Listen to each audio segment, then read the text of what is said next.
Superintendent Keith Burton will come.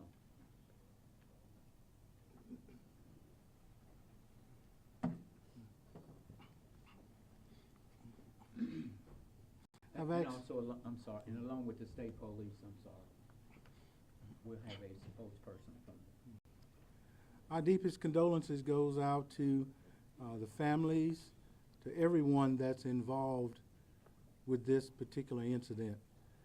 I asked my fellow team members to come up with me because in being a first responder, in being a true public servant, we are truly a team, and all of us work together for the good of our community.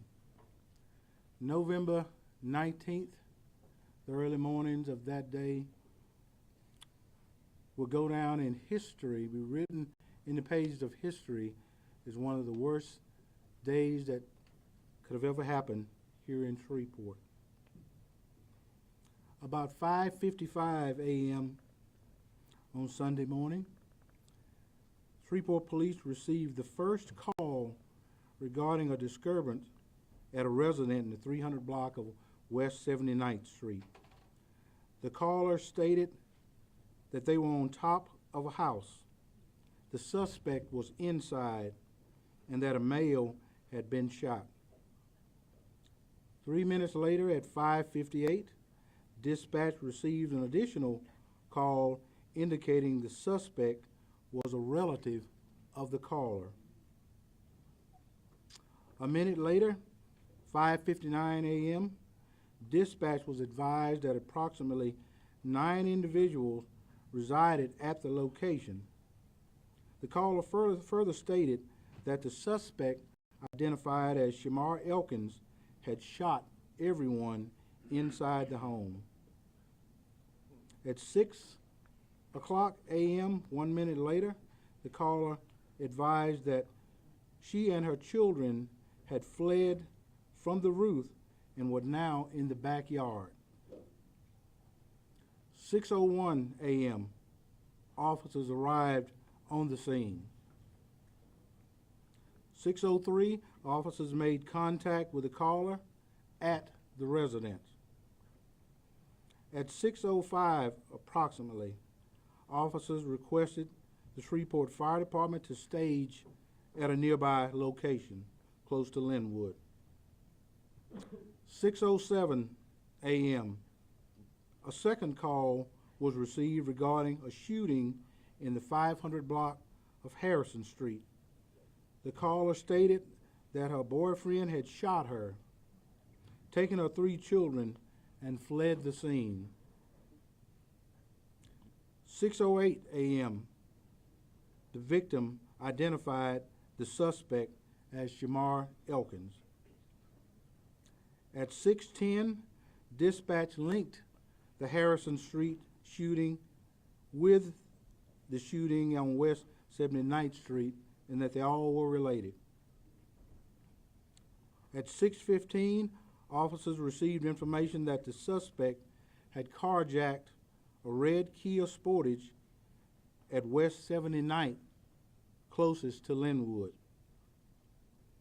At 6:17 a.m., our traffic units out on random patrol encountered or observed that particular vehicle traveling southbound on Interstate 49. The officers advised at 6:18 that they were crossing the Red River Bridge into Bossier City. At 6:20, officers received information that the children taken from the Harrison Street residence may be inside of the fleeing vehicle. 6:23 a.m., officers advised that they were exiting near Swan Lake area.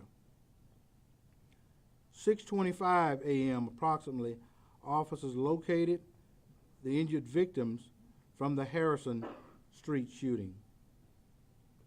6:29 a.m., officers made contact with the suspect through an exchange of gunfire. At 6:30 a.m., officers confirmed contact with the suspect in the 400 block of Brompton Lane. 6:40 a.m., officers advised that the suspect vehicle was empty and no children were located inside. 6:43 a.m., officers cleared the resident of West 79th Street where multiple deceased victims were located.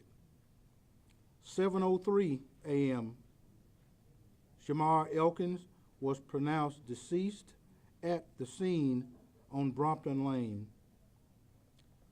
7:14 a.m., the Shreveport Police Department contacted the Louisiana State Police Investigative Division, and they began their deployment to the Bossier City address to begin to investigate the officer-involved shooting. This, by far, was probably one of the most challenging incidents that SPD has ever faced. Within the immediate short period after the first call came into SPD, our resources were deployed, and at the same time, we were working 5 different crime scenes. I can't let the SPD officers know how appreciative I am for them for maintaining professionalism throughout this entire event, staying strong, staying poised, doing what they were trained to do. I am so proud of all of them. I am so proud, and I thank all of my community team members, the Caddo Parish Sheriff Department. Immediately I received a call from the Caddo Parish Sheriff Department asking what resource you need, what can we do to help. That's what we do. I immediately received a call from our City Marshal's office, James Jefferson, that said the same thing. We're here, what do we need to do to help? The Louisiana State Police, I can't thank all of you gentlemen so much for being there for us. I immediately received a call from the director of the FBI, from the director of the ATF, ready to deploy resources to assist in this effort. In the times to come, we will be offering peer assistance, counseling, and whatever is needed to our first responders that responded to that scene yesterday, our investigators who was in the scene, our crime scene investigators, and the list just goes on and on and on. Throughout an event of this nature, we redeploy resources from anywhere in town to neutralize the threat and make the area safe. And those are the prime time when our team members come in to assist us keeping our city safe in other areas. And I can't thank you guys so much for all that you do. But the investigation has not concluded. There are still bits and pieces coming in to put this bizarre puzzle together. So bear with us in due time, and more information will be coming forth as new information is learned.